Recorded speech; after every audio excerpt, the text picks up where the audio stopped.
Today we're making broccoli cranberry salad with bacon.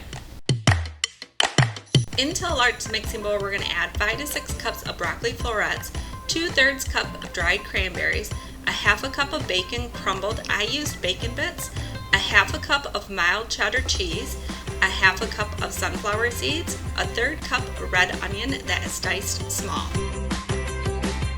Setting that large mixing bowl full of goodies aside, we're going to go ahead and whip up a creamy dressing for this broccoli salad.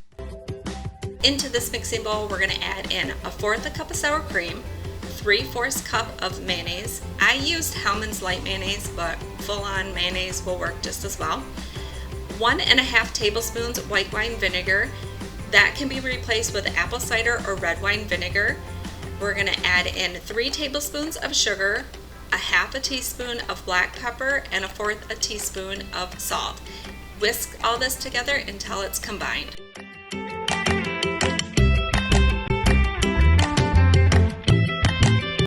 Now that I have the creamy dressing all whisked together, I'm just coming in with a little rubber spatula and scraping down the sides of the bowl just to make sure that I have all the ingredients combined.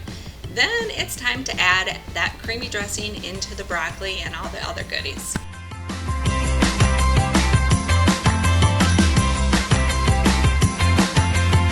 All these ingredients need to marry a little bit and become one delicious salad. So let's go ahead and cover it with some saran wrap and place it in the refrigerator for an hour to chill.